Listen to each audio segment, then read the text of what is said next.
যুবকের সেজদা আল্লাহর আরশ কাঁপা ওঠে।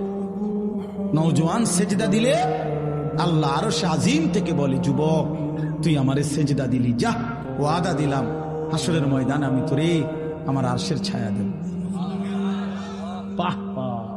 তোরে আমি পাশে বসাবো নওজোয়ান, তুই স্টেজে বইবি, স্টেজে বসবি, বাকিরা তাকায় দেখবে বাপরে আমগো এলাকার হেতে দি বাদশাহ।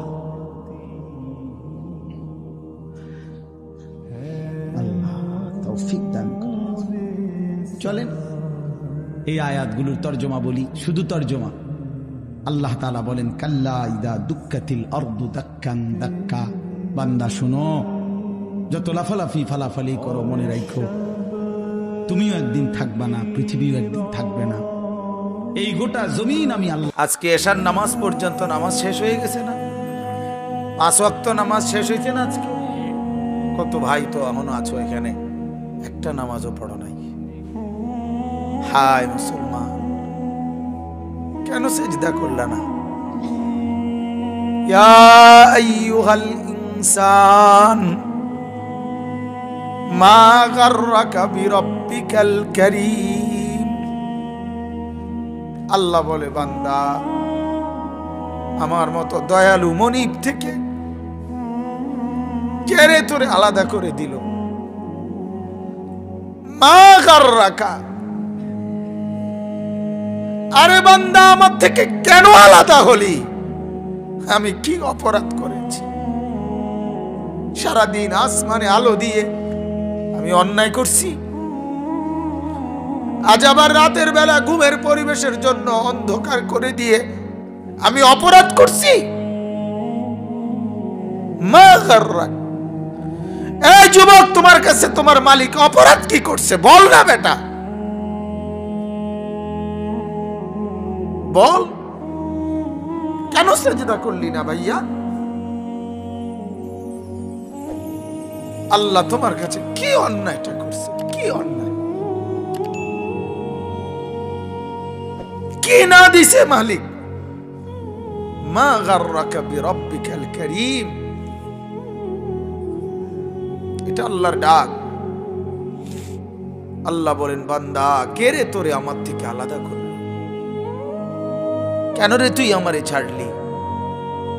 আমি কি দোষ করছি? হাদিসের মধ্যে আছে, লাইসা মিন ইয়াউমিন ইল্লা ইউরাজু আলা নবী সাল্লাল্লাহু আলাইহি ওয়াসাল্লাম আমালা উম্মতিহি গুদওয়াতান ওয়া আশিয়াতান।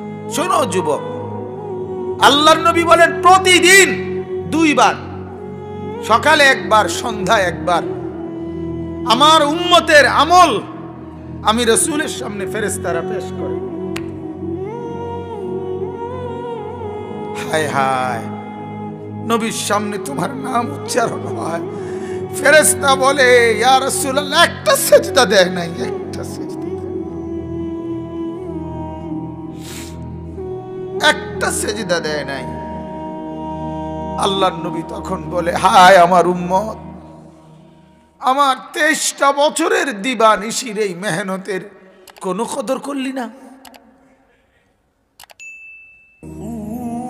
23 বছরের আমার এত কষ্টের কোনো কদর হলো না? হাসরের ময়দানে নবী, দোস্ত শুনেন, হাসরের ময়দানে আল্লাহর নবী তার পিঠ দেখাবে, পিঠ, নবী তার পিঠ দেখাবে, পিঠ দেখায়া বলবে, উম্মত দেখ আমার পিঠ, চালনির মতো ছিদ্র ছিদ্র করে ফেলছি। তায়েফের বাচ্চারা যখন আমার পাথর মারছে, ওই পাথরের আঘাত সইতে গিয়ে, সেদিন দেখবেন, সেদিন বুঝবা যুবক, নওজোয়ান, তোমার জন্য কাঁদার কেউ নাই, তোমাদের জন্য ভাবার কেউ নাই। মা বাপ ছেড়ে দিছে তোমারে, যা বাবা নষ্ট হয়ে যা।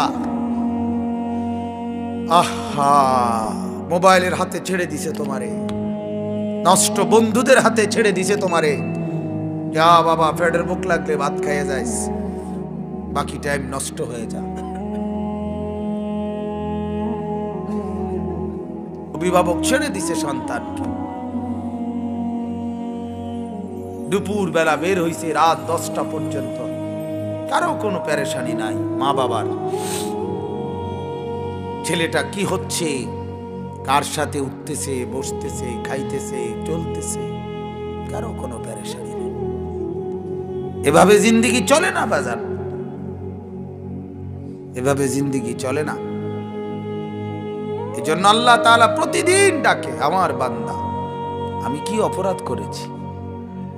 রাসূল প্রতিদিন বলে, আমার উম্মত আমি কি অন্যায় করেছি। আমার তায়েফের রক্তের কোনো দাম নাই, আমার উহুদের দান দান শহীদ করার কোনো মূল্য নাই। 14 দিন আমি পেটে পাথর বেঁধেছি, আমার সেই পাথরের বাঁধা পেটের কোনো মূল্য নাই। আমি 3 মাস ঘরে চুলায় আগুন জ্বলে নাই, আমার সেই জীবনের কোনো মূল্য নাই। মুসলমানের ছেলেরা, মুসলমানের বাবারা, তোমরা তোমাদের আল্লাহকে চেনো, তোমরা তোমাদের রাসূলকে চেনো। মোবাইল দিয়া হইলেও রবিকে চেনো, রাসূলের জীবনী শোনো, তাইলেও ফায়দা হবে। এই জীবন এভাবে নষ্ট করো না ভাইয়া। আল্লাহ আমাদেরকে বুঝ দান করেন, আল্লাহ আমাদেরকে কবুল করেন, আল্লাহ আমাদেরকে ফিকির দান করেন। অনেক যুবক বসছো মাশাআল্লাহ, আল্লাহ যত ছেলে বসছো, আল্লাহ তোমাদের ঈমান আমলের দৌলত দান করেন। এই কলিজাটা যদি একবার আল্লাহ পছন্দ করে তোমার, তো ওই দিলে আল্লাহ তাআলা ঈমান আমল দিয়েই দেবে। এজন্য তুমি আল্লাহর কাছে বলিও, আল্লাহ আপনি আমাকে আপনার জন্য গ্রহণ করেন, আপনার দ্বীনের জন্য গ্রহণ করেন।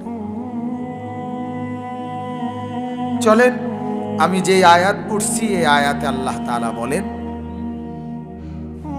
সূরা আনফালের আয়াত, ইয়া আইয়ুহাল্লাযীনা আমানু। ওই যে পিছনে তাকায়ও না ভাইয়া, পিছনে তাকায়ও, যে আসো আসো। ইয়া আইয়ুহাল্লাযীনা আমানু, হে ঈমানদারগণ। এটা আল্লাহর ডাক। কার ডাক? ইয়া আইয়ুহাল্লাযীনা আমানু, এটা আমার মালিকের ডাক। মালিকের এই ডাকে পৃথিবীর সবচেয়ে বেশি মায়া। সন্তান যখন, মা যখন সন্তানকে ডাকে, ওই ডাকে যেতটুকু মায়া, বাবা সন্তানকে ডাকলে যতটুকু মায়া, আল্লাহর কসম এই ডাকের মধ্যে গোটা পৃথিবীর সবচেয়ে বেশি মায়া এর মধ্যে। ইয়া আইয়ুহাল্লাযীনা আমানু, হে ঈমানওয়ালা। আল্লাহ বলেন, বান্দা তুমি কালেমা পড়েছ, তুমি নিজেকে মুসলমান পরিচয় দিয়েছ, আমি আল্লাহ খুশি হলাম, তোমার ঈমান গ্রহণ করে নিলাম। আমি আল্লাহ এই কারণেই তোমাকে ঈমানদার বলে ডাক দিলাম। এটা প্রমাণ করে যে আল্লাহ আমার ঈমান গ্রহণ করছে। বলেন আলহামদুলিল্লাহ। ইয়া আইয়ুহাল্লাযীনা আমানু, এই শব্দটি কোরআনুল কারীমের মধ্যে মোট 89 বার আছে। 89, 8, 9, 89 বার আল্লাহ তাআলা 89 বার আমাদের ঈমানদারদেরকে ডাক দিয়ে দিয়ে বলছেন। কি বলছেন? দারুণ কথা। আল্লাহ বলেন, বান্দা তোমার ঈমান আমি গ্রহণ করলাম, এজন্য তোমাকে ঈমানদার বলে ডাক দিলাম। এবার তোমারে এরকম ঈমানদার বলে ডাক দিয়ে কিছু আমলের কথা বললাম, এই কাজগুলো তুমি ঠিক মতো করবা, আমার জান্নাত আমি আল্লাহ তোমারে বুঝায় দেব। ঈমানওয়ালার জন্যই জান্নাত। জান্নাত আল্লাহ বানাইছেন কার জন্য? আমাদের জন্য। এই যে আপনারা যারা বসছেন এখানে, ছোট বড় একের বিশ্বাস, আল্লাহ তাআলা জান্নাত বানাইছে আমাদের জন্য। কাদের জন্য ভাইয়া বলো না? আমার জন্য। এই তোমার জন্য, তোমার জন্য, তোমার জন্য, তোমার জন্য, তোমার জন্য। ওই দারে ধমক দিলাম দোস্ত, তোমার জন্য। রাগ হইও না, আল্লাহ তোমারে কবুল করেন, আল্লাহ তোমারে নামাজি বানায় দেন। কারোর প্রতি তো এমনি তো কোনো বিদ্বেষ নাই, ঠিক না ভাইয়া? কারোর সাথে কি কোনো আলাদা দুশ্মনী আছে কি? তো আল্লাহ তাআলা বলেন ঈমান আমি গ্রহণ করলাম, ঈমানের বিনিময়ে জান্নাত। যত লোক ঈমানদার আল্লাহ তাআলা বলেন আমার জান্নাত তোমাদের জন্য। সুবহানাল্লাহ। ঈমানবিহীন জান্নাতে যাওয়ার কোনো কি নাই, সুযোগ নাই। জান্নাতে যাওয়ার জন্য প্রথম শর্ত হলো কি থাকা? ঈমান থাকা, ঈমান থাকা, ঈমান।